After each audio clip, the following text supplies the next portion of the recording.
also just take the mics off. Great. Pass. Okay, great. Let's turn that off. If I talk like this, you can hear me though, yeah? Yeah. I Okay, think the mics are picking that up. okay, great. Yeah. We're waiting for the Zoom. The Zoom is on. The Zoom is on. with Hi, us. Zoom friends. Welcome everyone to this book launch for A History of Intimacy Professionals in Entertainment by Brooke M. Haney.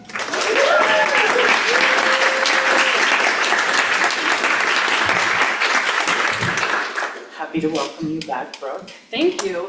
My name is Greg Newton. Let me adjust my camera. And I'm the co-founder, along with my partner, Donnie Jokum, of the Bureau of General Services Queer Division. And the Bureau is an independent, all-volunteer queer bookstore that we founded in 2012 and that has been here at the center since 2014. Tonight we're being helped by our volunteer, Elle Chappelle. Let's give it up for that. So as an all-volunteer independent queer bookstore, we are very much dependent on donations and sales to keep this boat afloat, especially in these challenging times, shall I say? Challenging, we'll just go with challenging. We are now paying rent, which we haven't had to do for many years. So in addition to asking you for one-time donations, what we would really love is for you to sign up to become a monthly donor. And if you have great ideas for perks for that, I am still trying to work through it. I'm thinking like, you get 15% off, or I don't know, a monthly book from the Bureau. If you have good ideas, please let me know, because I'm fresh out. But I'll pass this around. So there's a QR code if you want to become a monthly donor. There's a QR code if you want to donate through Venmo, and you can also just throw good old hard cash in the bag. We take it all. I'll pass that around. Any way you're able to help is much appreciated. Let's see, our regular hours are Wednesdays through Sundays from 1 to 7 p.m. And then we often stay open late when we have events such as this. If you're not already on our email list and you would like to be, you can sign up for that at the back of the room or on our website, bgsqd.com. That reminds me, for those of you watching online, if you'd like to donate, you can go to our website, bgsqd.com. And I think that's all for logistics. I just want to read a land acknowledgement before we get started, and then I'll hand it over to Brooke. So the Bureau acknowledges that our organization operates on the unceded land of the Munsee Lenape. We encourage you to join the Bureau in signing up to make a monthly donation to the American Indian Community Houses Mannahatta Fund. So we make a monthly donation to the American Indian Community House, and now we're asking you to make a monthly donation to us. We pass the money around, it goes around in circles. The Mannahatta Fund, according to its website, is an invitation to all settlers and non-native people who wish to recognize, acknowledge the legacy of theft and genocide that comprise the history of New York City and the United States. And you can find out more at mannahattafund.org. The Bureau also recognizes Palestinian liberation as a fundamental part of our collective liberation. And we encourage you to read, where's my prop, our cute free zine on why we feel it is especially important for queer people to speak out on behalf of Palestinians. So please take one of those. And with that, I turn the stage over to Brooke, and let's get started.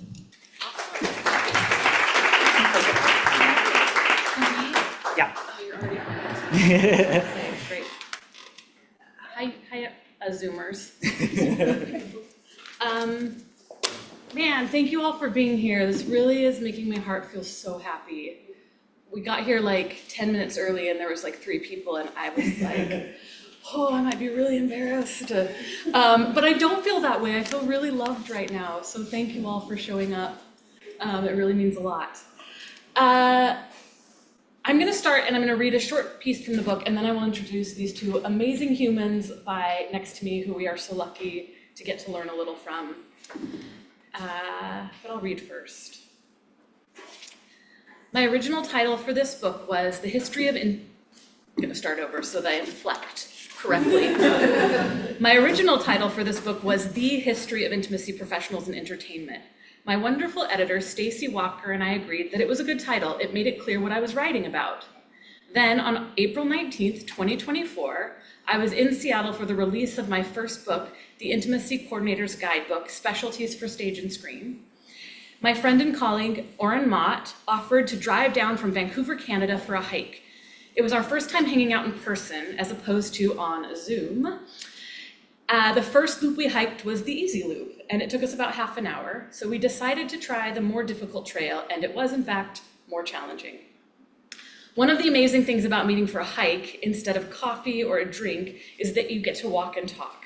My brain always works better when I'm moving. So it's a gorgeous day, we're hiking and talking. Once we'd caught up in general, we started to dive into the things that we're passionate about. I knew that Oren was doing mental health work on set for a while, but had recently decided to get certified as a mental health coordinator. So I asked about that and about their master's program. Eventually, I shared some of my concerns about writing a book that claims to be the history. As we talked, Oren asked me questions, offered advice, and I realized that I can't possibly write the history. I can only write a history. So I went home and changed the title. My process for researching this book included reading mostly journal articles and press about our industry, and then interviewing folks, lots and lots of folks, mostly intimacy professionals.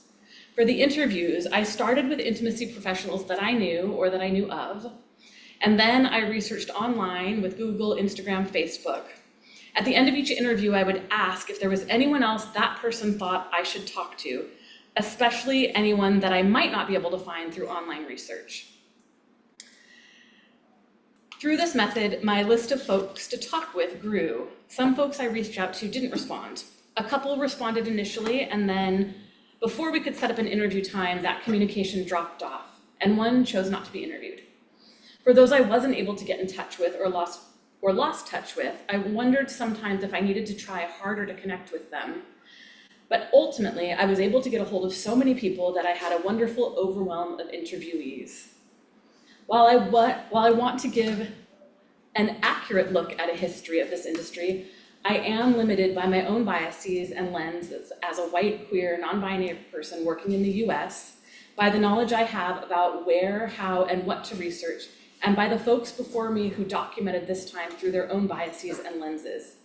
Yeah. April, come up here, because I might ask you a question. I don't know. Or just stand right there where my, Or stand right there, great. or sit right there, yeah. Just April Matta, very, very accomplished intimacy coordinator. While I want to give an accurate look at the history of the industry, oh, I already said that part. Still limited. I did my best to find as many as people who had contributed to this industry as I had access to and time to interview. Some colleagues I didn't interview, I wrote about purely from research. However, I know I missed folks. If you are one of the people that I missed, who meaningfully contributed to the beginning of our industry, I can imagine it feels really unfair to not be a part of this book. It is, and I'm sorry. The folks I was able to talk with were incredibly generous with their time, experiences, stories, and insights. This book would not be what it was if they hadn't helped me understand the scope of what the early years looked like beyond my own experiences. I remember talking with Nicole Callender and her joking, asking if we even have an history yet. And it was a good point, though. It's all still so new. It turns out researching history is really fun for me, and writing it is hard. I wondered how much of my voice to include. When were the dates, names, and facts the most important things? Most history books feel dry to me, but I loved my history teachers who told stories. So when do I share the controversies within the industry's forming, and when do I celebrate the successes? One of the great things about having an intimacy professional who has been working in this field since its infancy write a book on its history is that you get the inside scoop from someone who lived, breathed, and fought for it. The downside is that I'm writing about my friends, and I don't want to hurt anyone's feelings. Additionally, there are still power dynamics in the industry, and as of the writing of this book, a very common way to get work is when another intimacy coordinator recommends you for a job.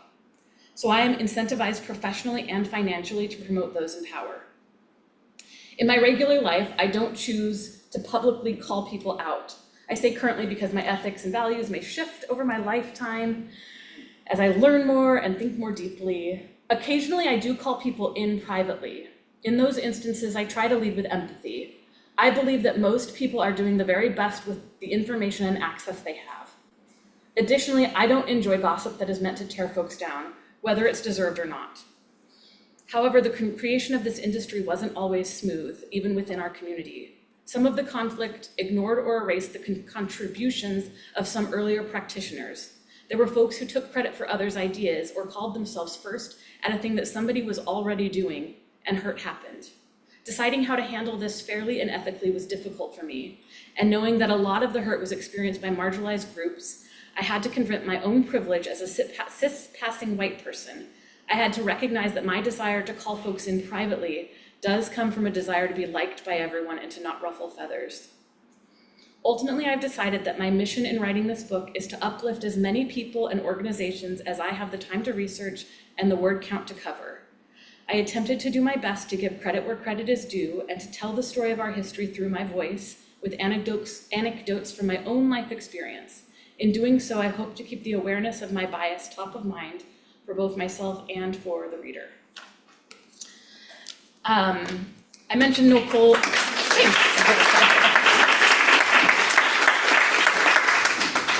I mentioned Nicole Callender in the introduction of this book. Nicole was one of the first people working in this field, period, and she was hoping to be here tonight. And if you came just to see her, I understand how disappointed you are and feel free to leave. Nicole wasn't feeling well today and didn't want to bring germs into a small queer space and was thinking of all of our well-being, and I appreciate that about her. Okay, my friends that are with me.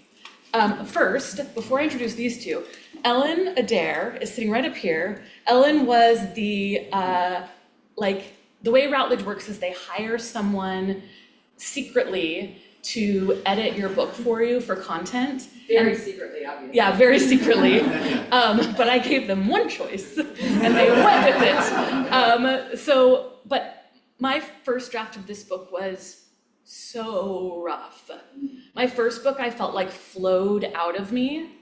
And this book felt really hard to write.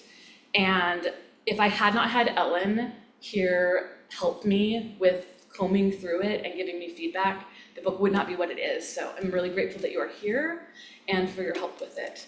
Ellen. I'm so honored.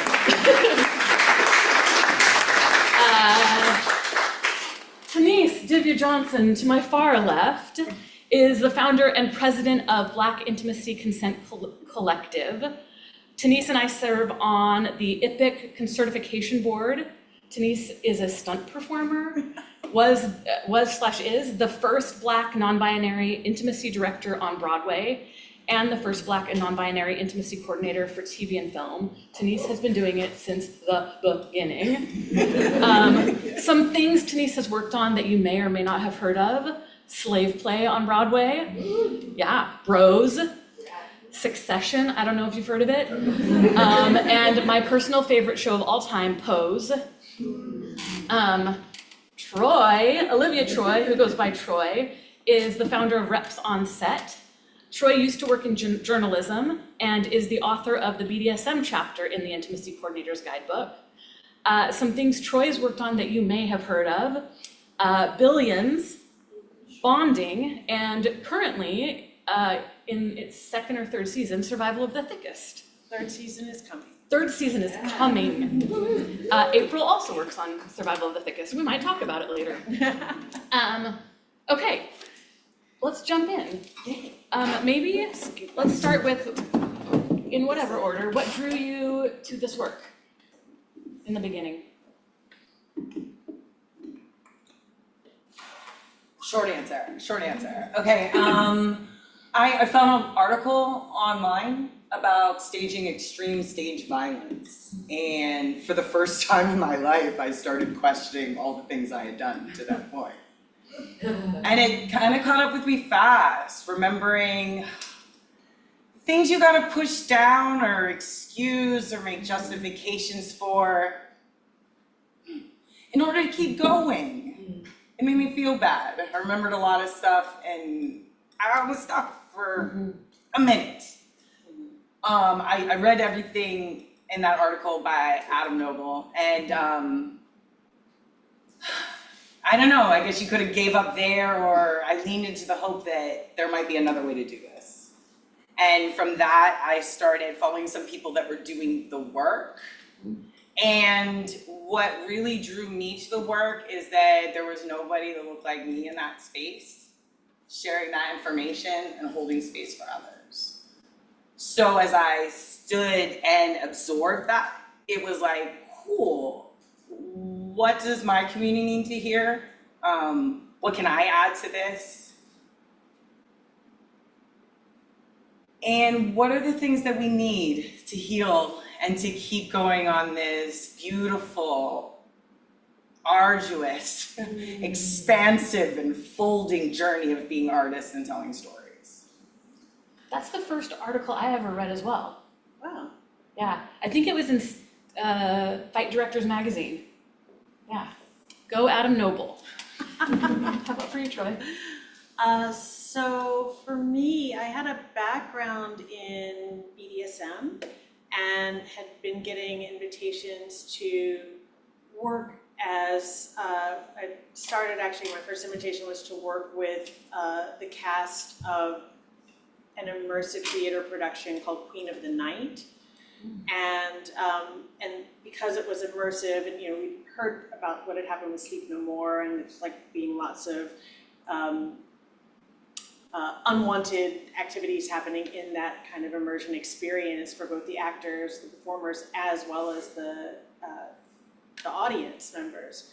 And so Queen of the Night wanted to create how to create a space where they can invite audience members into experiences, but also protect their own boundaries and respect the boundaries of the audience members while still keeping a fun, sexy, delightful space. So, because a lot of what happens in intimacy coordination is rooted in queer work, kink work, sex work, when coming to think about consent and boundary discussions and so on, they had come to me to help do this. So that turned into getting invited to work with Billions for helping tell those stories. And then I heard about intimacy coordination. I read the article about what was happening with HBO and Alicia Rodis and The Deuce, and it was called intimacy coordination. I was just like, oh, that's what I've been doing. Because I didn't have a good word for it. I was just like, well, I'm the BDSM consultant, which didn't quite feel right, but the intimacy ritualist, I think, was my title for Queen of the Night. But intimacy coordinating was just like, oh yeah, that's what I've been doing. So I started exploring it, and as I was looking into it, I saw Tanice's face on the then what was called IDI, Intimacy Directors International, I think, on the IDI website, and I said, oh look, there's somebody that looks like me. I guess it's okay for me to be in this space. And so that gave me the courage to do it. So I'm grateful to them for putting their face out there and putting themselves out there and leading in this path, because it created space for me to go, and it's been, that's been incredible. So that's how I got into it. Nice. All right, those are great answers. Can I say something? Yeah, please. I think it's really interesting when we talk about starts of movements and what have you. This is the first time that I heard that you were doing this work and then heard the title, which is really interesting, right? If we look at history and who has the pen. I say that to say, shout out to all the people that have done work in places and spaces that needed it before it had names, so that we could come together and be like, maybe all these things look alike, and maybe we can move forward. And shout out to Brooke. For real, for taking on something so vast and daunting as what's the history of this industry that I'm a part of, like you said, the politics of it, so. Yeah, thanks. And the responsibility and the honor of the storytelling, so. That made me think of, I'm just seeing if I can find it quickly. In the 300-page book. Quickly. Nope, oh, yes, boom. So Alicia Rodas' name came up. Alicia is the first person to ever be credited as an intimacy coordinator in TV and film on The Deuce, which was a story about sex work, which, if you read the first chapter of my book, the first people that I talk about in the book are sex workers, because so much of what sex workers do are like the tenets of what we do. They deal with power, they deal with consent, with choreography, they have closure practices. So I think it's interesting that the first television show that credited it was about sex work.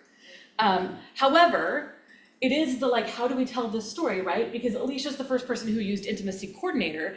However, there was Michael Arnold, was a dance choreographer who worked as a sexographer for The Wolf of Wall Street, which came out in 2013. I think The Deuce was 2018.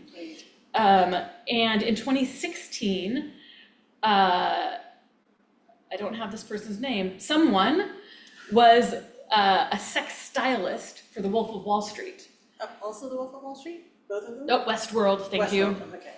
The name's random. Stylist. A sex stylist. I kind of wish we were now called Stylist. sex stylist or sex coordinator or sex I just need to choreographer. zhuzh up your sex. Yeah. Just turn back.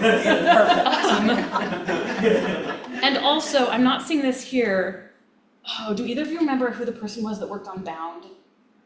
Oh, and was it Annie Sprinkle or was it, I think it was Annie Sprinkle, actually. That might be it. Do you know, Deb?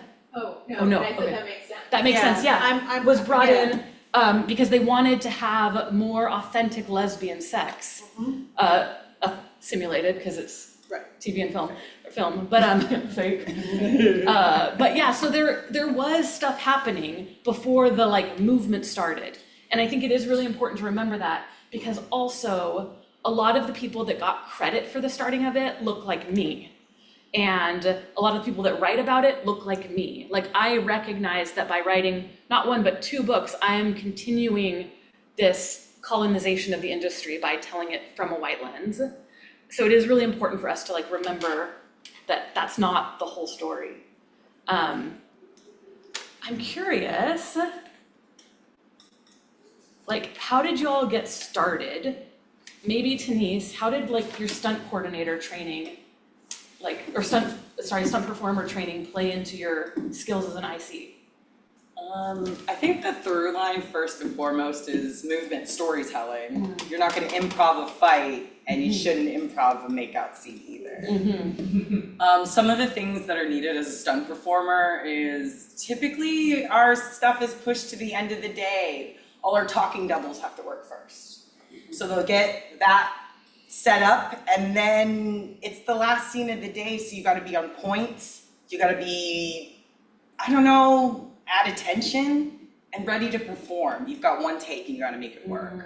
What does that mean? You spend all day listening, paying attention. That's a big part of my job, especially in a position as a department of one, as we keep learning to work with other people.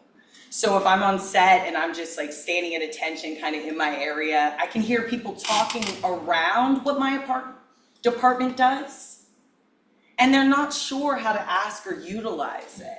So I'll hear them talking for a little bit and they'll be like, oh, I see you. Oh, maybe we could ask the intimacy coordinator about this. So being at attention, thinking things all the way through. Sometimes in a scene we'll be marking through something, they'll be like, oh, and then they get undressed here and then we move here. Okay, what's that undress look like, right? We gotta take the belt off, we've gotta unbuckle something.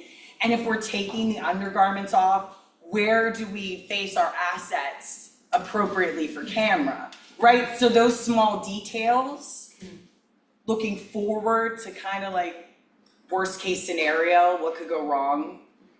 And then thinking backwards really helps me stay in the moment, especially with film, because what does it remind me of? A game of telephone that lasts 14 hours.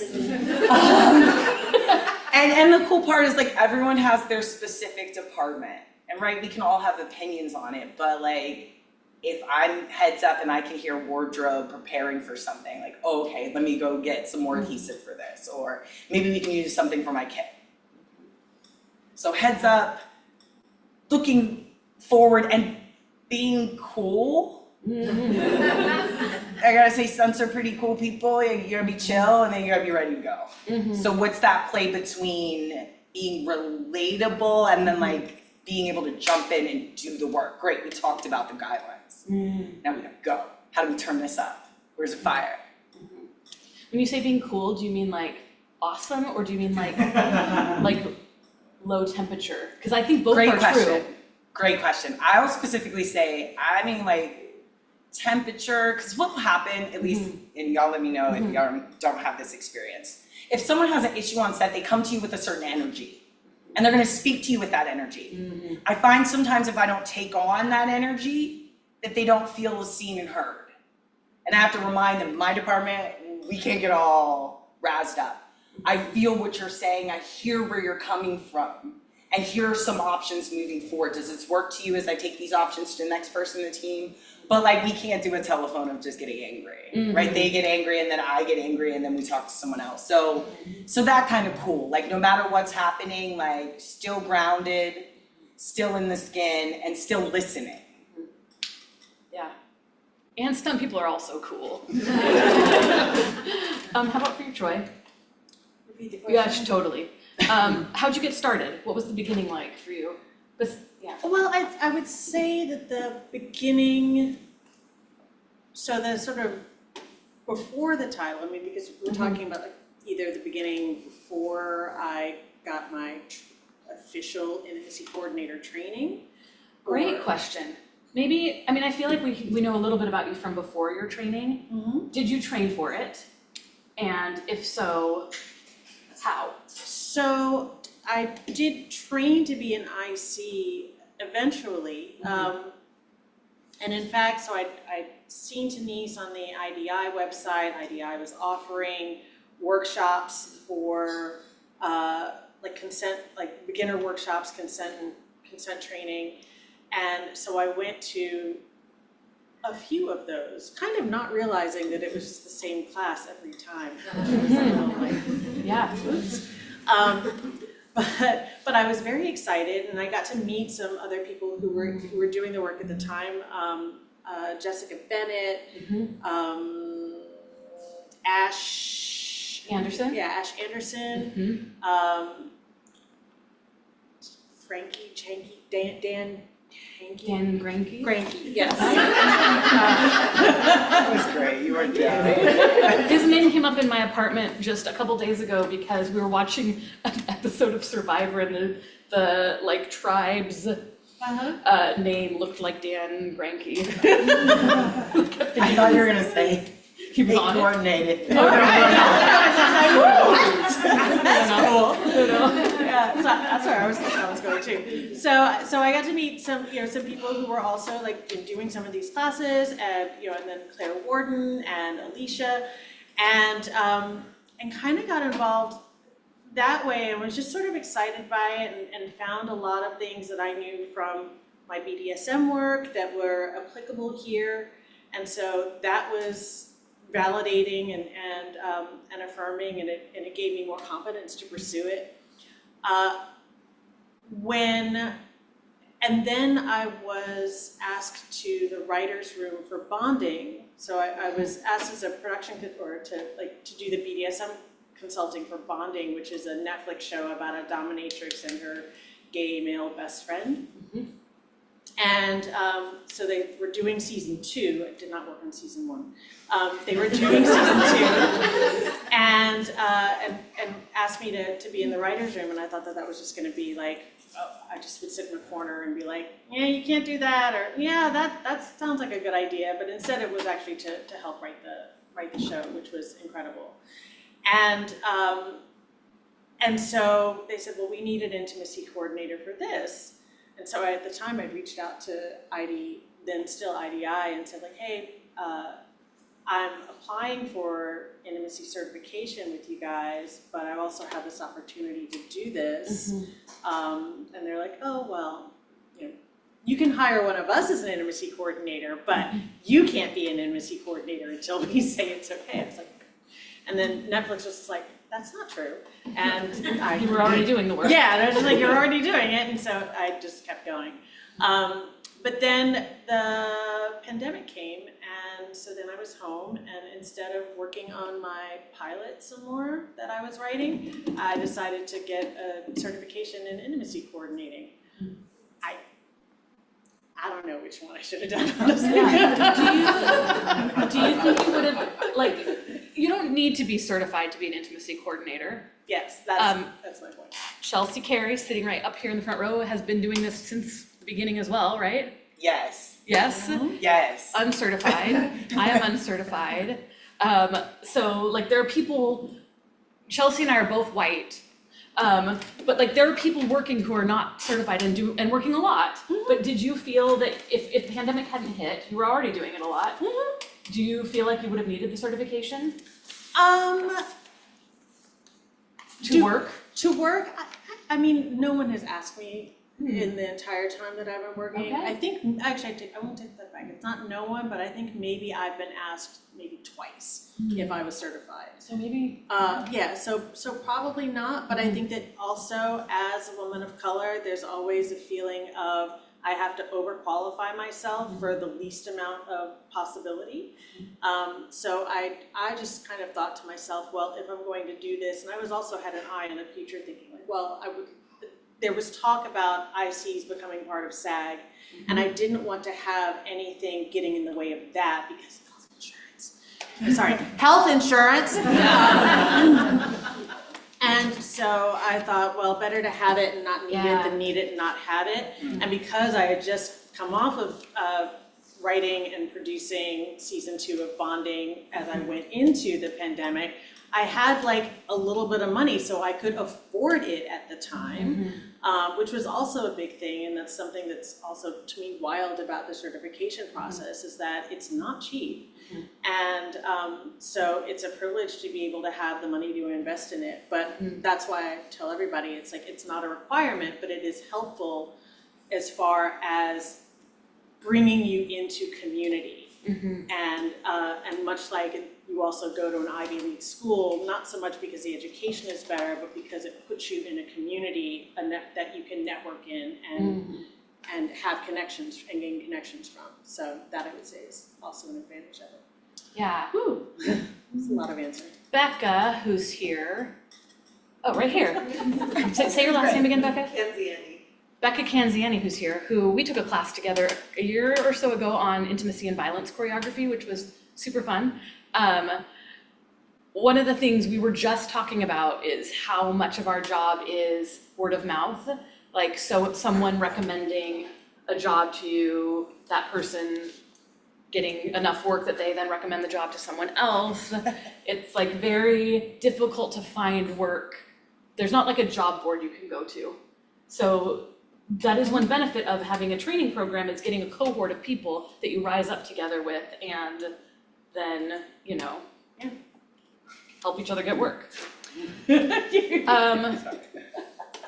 Okay, you both started companies, which is pretty rad. Denise started the Black Intimacy Consent Collective, which works to help diversify accessibility for intimacy training, opening doors for non-intimacy professionals, and redistributing resources to funds to Black people. And Troy has Reps on Set, is the founder of Reps on Set, which is consultants, coordinators, and licensed mental health professionals for underrepresented identities in television, film, and on stage, particularly BIPOC and LGBTQIA+, and those with marginalized sexual identities and expressions. Man, reading is hard for me today. Thank you. Not trying to be perfect. Troy, maybe I'll ask you first. Allison Novelli is here with us. Allison Novelli is an intimacy coordinator, and also, are you a certified mental health coordinator at this point? In about a month, we'll be a certified mental health coordinator, but also have a degree in mental health. Yeah, so like, the certification is like a separate thing. But the reason I bring that up is because your company was looking at mental health as important to be connected to this job kind of from the beginning. Can you talk a little bit about that and why that was important to you all? Sure, well, where Reps on Set sort of came into being was just sort of looking at the work that we were doing, because a lot of the talk about intimacy coordination is about like creating a safer space, creating safer sets. And it's like, yeah, well, sets, like if we have the intimacy work, sure, but there's also like the stories that we're telling, like how does it affect the performers? How do these stories, particularly stories of, also when we talk about the people who are dealing with trauma, or when you're a person of color or in a historically marginalized community, and you are telling stories for film and television and theater, oftentimes those stories are rooted in trauma. Like we don't get to just be joyful and love each other and have a good time. There has to be some trauma that's put on us. And so, so therefore it's like, well, how do we take care of ourselves beyond the space of just our sexual intimacy or physical intimacy, but also just like to care for ourselves and create a safer space for our mental health and well-being.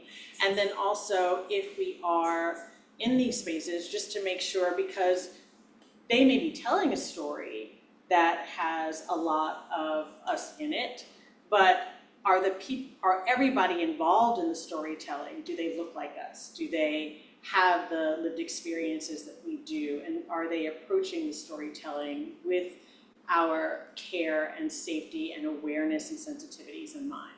So that's where Reps came into being, just like, let's have a 360 approach to on-set safety and wellness and care. So we do mental health coordination, cultural coordination, and intimacy coordination. Can you tell us a little bit about your company and what was the inspiration to start it?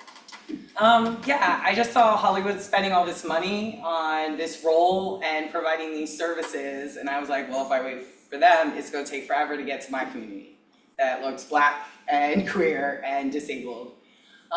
So it's basically I get together in living rooms and we talk about consent, and it's not for performers or anything like that. It's to empower ourselves with the language. What do boundaries mean? What does it mean to say no? What does it feel like to honor somebody's no? And just kind of chopping it up. What I found is that this work can be really helpful. Informed consent can look like, hey, do you have time later to talk about the invoice? So now this person knows I want to talk about money, and they have time and space to make a decision if that's the way to move. So stuff like that. I found like, yeah, it's great to help actors and progress the craft forward, but we can't just do this work at work where it's performative. You put a cape on, you're like, now I'm consenting. But what does that look like? But what does it look like with the people you live with? Your friends, your family? How do we navigate those boundaries? And one of the things that really helped me too is remembering is like, when people ask for what they need, but you have a program, you're, at least for me, it's my expectations. I've directed everything. I just haven't given you the script or told you any of your lines, right? And so when I find myself going through my day like that or have an experience and somebody like interrupts that, I could be offended. I could get irate. What I try to do now is breathe and say, thanks for asking for what you need. I'm reminded there are more people in the space, and then it's about presence versus like, oh, I had this plan that I was supposed to do, and I'm bulldozing through people. But even as a professional practitioner, like I could be thrown. I'll be like, no, what do you need? Thanks for asking for what you need. Then we can get together again and move on this journey and move forward. Yeah, that was great. Also very Capricorn of you. Cap for cap came up. Some names that came up earlier, we talked about Alicia Rodas, who was the first person to hold the title of intimacy coordinator. I have to say, Alicia has done a lot for this industry, and she did a lot for this book. She gave me like several unpublished documents that had timelines with links to news articles. And I'm very grateful to her and her like team, I guess, for keeping that history and then like gifting it to me. She's incredible. Claire Warden's name came up. Claire was the first intimacy director on Broadway. I'm wondering who are some people that you two can think of that we should shout out that were an important part of this industry in the early days or are currently? I'd say Chelsea Carey. Chelsea is my friend, but also a stunt performer, worked in film as PA, and I know for me, like I knew what it was like to be, I don't know, spear holder number 7. So they keep me in the honey all day and then I go to set. When I came into this role, had the skill set, but I had to navigate set differently.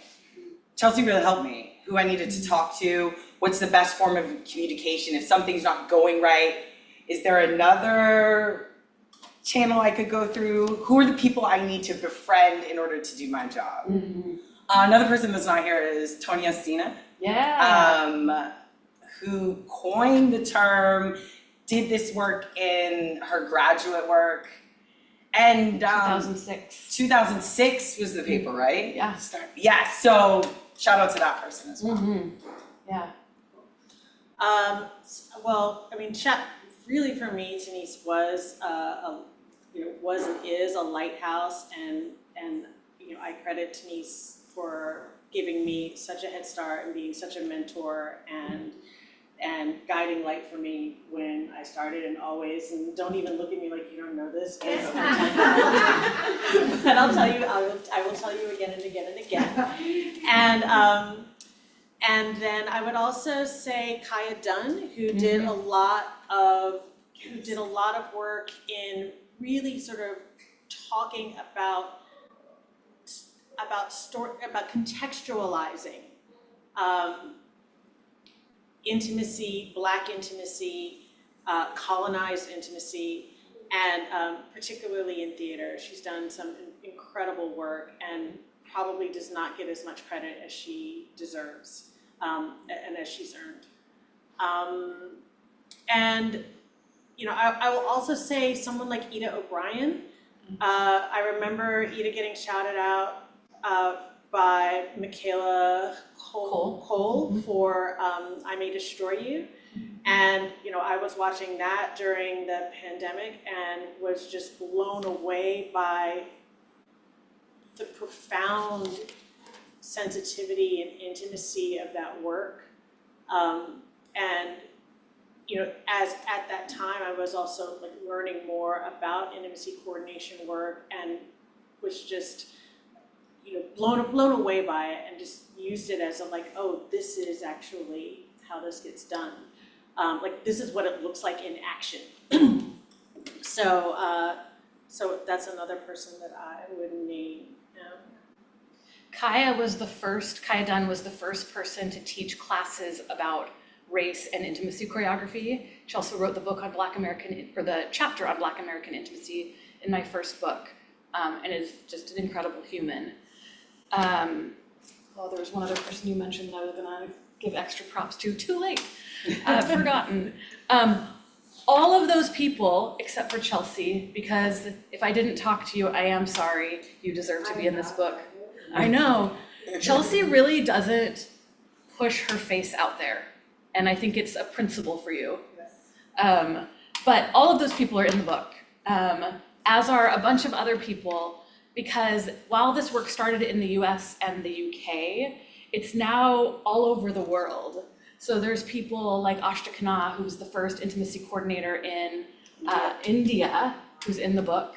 Chiho Asada, who is the first in Japan.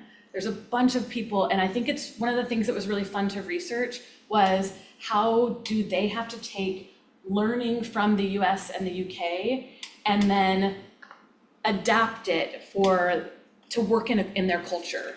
And I think it really is a testament to why we as Americans can't take our stuff and just plop it on another culture, because, for example, there's not a definition for consent everywhere.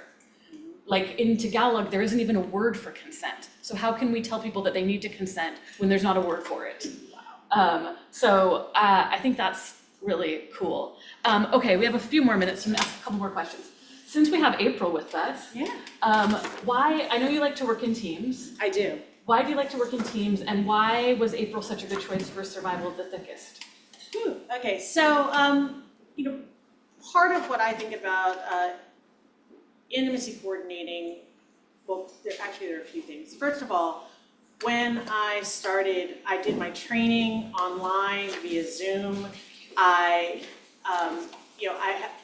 had never been, I had my first official as a certified intimacy coordinator IC gig, and at that point had never actually seen another IC work on set in person before, ever. Because I've learned because I got my training during the pandemic, and even before then, we are a department of one. Mm-hmm. So there were two reasons for me thinking about teamwork. One is sometimes when you're on a big show where there's a lot of work, you can't be particularly before there were as many ICs as there are now, you couldn't be everywhere all the time. And so, it was helpful to have production have a team so that way they have people that they're comfortable with working with and everybody's familiar with everything else. The other thing that I thought was important and valuable about having a team, about working in teams, was to, one, set a standard for production to know that this is not a job just for one person. That we can and sometimes do need more than one person to do this job well. Number two, to give other ICs, particularly all of us, so that we can work together, that we can get inspired from each other to see how you work, how I work. We can learn from each other on the job while also serving the production really well. And then the other reason, for me in bringing April on to Survival of the Thickest is, I love that show. It is so beautiful and intentional with the stories that it's telling and the responsibility it takes for the stories that they're telling. But when they asked me to be the intimacy coordinator, and the intimacy coordinator for a woman who identifies as plus size, who is there to have a lot of sex and lots of sex as a plus size woman, there was also for me going I do not have that lived experience, and there's gonna be some things that I don't know. And I happen to know a newly minted certified IC who identifies as fat and who is very comfortable with and telling stories and very comfortable with choreography of simulated sex on camera as a person of size. And so I thought she is going to be the person who can inform this so well so that my lead actor can be comfortable and confident about what she's being asked to do. And it was so great having April around, because we would be in production meetings and April would say well, I think it's important to that if you want to tell this story about because Michelle, the creator and star of Survival of the Thickest, she's just I want this to be a celebration of our bodies. And so April's just well, then let's have the choreography and the camera help celebrate the parts of our bodies that we're told that as bigger bodies we're supposed to be ashamed of. So let's see the biscuits. Let's grab these parts of grab the folds and the belly and whatever. And let's focus on that in the storytelling, so that way we can really celebrate it instead of treating it as something that we need to avoid. And so that was great, because then always on set I'd hear the DP or hear one of the showrunners say, oh, remember when April said? So that was awesome. And then it was also great too that Michelle had somebody that could turn to, and then April could say oh, well, if you arch your backs like this and put this and point your foot this way, then this will create a better line, and this will be a good look, or here's some good positions. And it was such an asset for me. Mm-hmm. And it was also such a great opportunity for both the production and myself to learn a lot.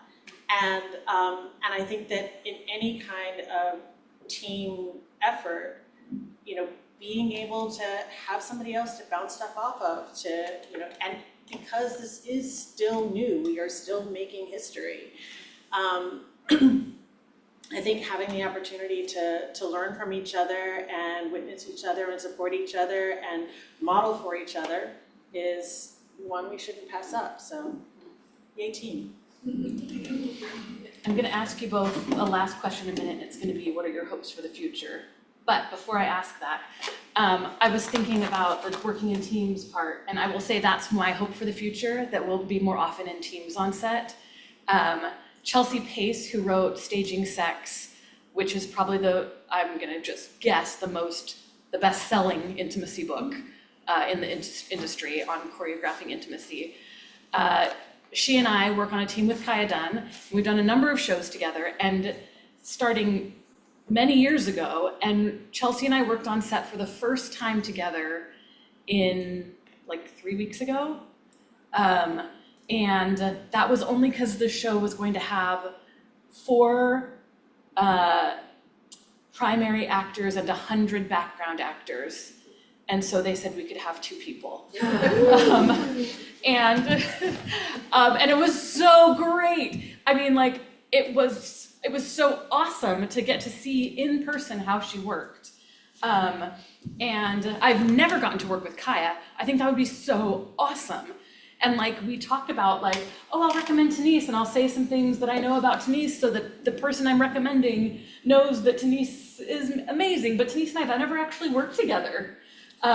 So like, I'm really looking forward to a day when we do get to be on set in teams more often. But what are your all's hopes for the future?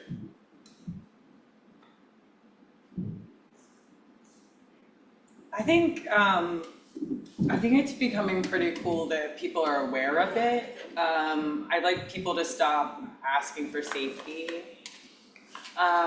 Because like, as a Black person, like I can't even guarantee my safety outside. So I'm really interested in people learning about it more and us getting past like the politeness and that like we're really harnessing this work, getting in and out of the work, deep diving. But I think that stuff takes time. So because we have to meet people where they are with their relationship with consent. And so I'm hoping like in the next, couple of years, we're moving where we want to like push things a little harder, clear boundaries, but like how can we make it sport, if that, in the way that benefits the art and the people, not for entertainment. But like I guess not being afraid, like being able to put your full effort into something and being held. And that because of the tools we have, you could step in and step out and maybe do things that just in character work that we could do in our physical storytelling. This sense of courageousness and teamwork. So hopefully there's multiple people supporting that work. I think one of the things that I'm excited about is that, and what I imagine for the future is that, and it's happening, that particularly younger actors, so there are a lot of like established and very experienced actors who are a little like, I'm fine, I got this, I don't really need it, whatever. But the young ones are often like, well, there'll be an intimacy coordinator. They have an expectation of having us there. And so I am excited for, and I think this relates to what Tenise is saying, I'm excited for that expectation evolving into like an expectation for it on set, evolving into even more of an expectation and just an understanding of consent culture, like culturally, socially, everywhere. And I think that that's coming, and I just want that expectation and that the integration of intimacy coordinating and cultural coordinating, like the integration of creating safer sets and safer spaces, safer sets specifically, and safer spaces in general. I'm looking forward to that happening, and I believe that it can, and that sounds very hopeful, and hopefully not too too dreamy, but. And we're looking forward to that contract with SAG-AFTRA for our health insurance. Yes. It's so close. It's so close. Thank you Zoom folks for being here. Thank you in-person folks for being here. We really appreciate it. And yeah, we'll sign some books for you if you bought a book. And otherwise, thanks. Thank